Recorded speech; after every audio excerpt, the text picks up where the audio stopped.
What's up guys, Calvin here. Today I'm going to show you how to replace the VTX camera mount for the HummingBird F4 V2 ELRS. This is the Mark III camera. In here I'm going to show you how to install the camera to the Goober Canopy if you break the camera mount. So as you can see in here, we have two style camera mounts, and this tiny one is the first generation, and then this one is a little bit bigger. This is the second generation, and both of them, they all work with the Mark III camera. And then it's just a little bit different on the installations. So let me show you with the new one first. So how you're going to install this, let me zoom in a little bit so you can see clear on the view. So you have to hold the camera in this positions, and then here is a support for the lens. So you go from the bottom in here, and then on the top side, just push it back. Yeah, maybe in this direction you can see it more clear. Just push it back in and make sure the antenna, the UFL connector, it's also got hold it by this mount. So the second generation camera mount can also help a little bit to hold the UFL connector in here.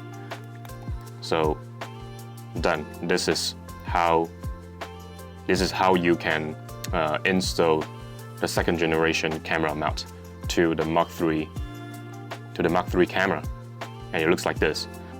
So the next step, you will need to use the Phillips, I believe this is 1.2 Phillips screwdriver, and then holding the screws, because this one got the magnet, so you can attach the screws on top and just put in the screw in a positions. And then you can locate the camera into the Goober Canopy. In here you will see the screws in here. So just carefully make sure when you're turning the screwdriver tips, don't break any components on the VTX board. So in here, just carefully to lock it in. And in here, I highly recommend to use those tiny tips Phillips screwdriver, because if you use a bigger size one, that it's very difficult to get the tips into the place, and also it will have a chance to damage the VTX board. And because when you're turning it, and if there is some part that attached to the components on the VTX board, you might take out some part from the VTX board. So I highly recommend to use this screwdriver to do the fix, and you can screw it in. So after you screw it in, it's done. And then you're doing both screws in the same way, so it's not that difficult to do it, right?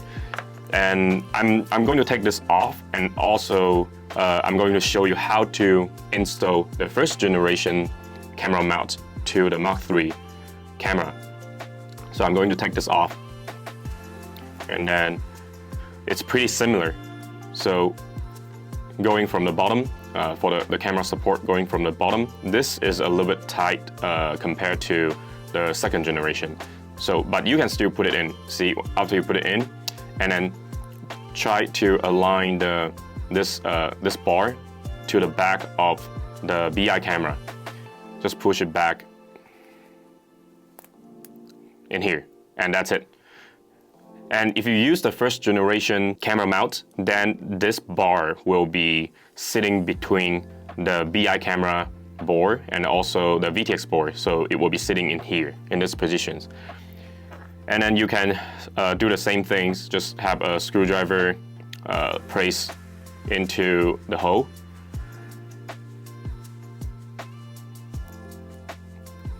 Just let it sitting there. And in here, I'm going to try to use this first generation mount to have it installed on the Goober Canopy. Okay, so I have both screws lined into the camera mount, and I'm going to put the camera on the Goober Canopy.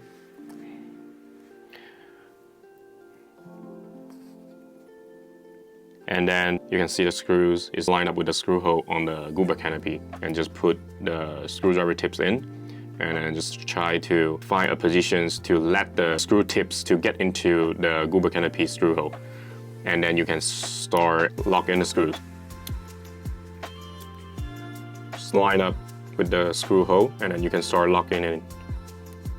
You don't have to tighten it down all the way for the first screws, because if you tighten it too much, you will have some tensions for the camera mount, and then it will be a little bit difficult for the other side to tighten. So just leave a little bit space between them, and until you have the other screws to line up in the positions, and then you can tighten them both in.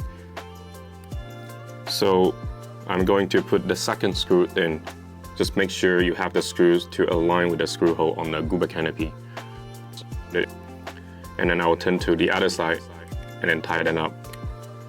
And you don't have to tie them all the way in, because the screws, when you get into it, have like 2 or 3 threads into it. It's good enough. Okay, so this is how you install the camera into the Goober Canopy. And then the next things, I would like to have the antenna, the pigtail, to get into this antenna hole. And it should come with a grommet cover of the antenna pigtail. It's basically use this to hold the camera in the positions, and then when you crash, it's not gonna like shoot away somewhere. And that's it. Okay, that will be it. If you have any questions, just leave a comment below. Thanks for watching. Have a good day.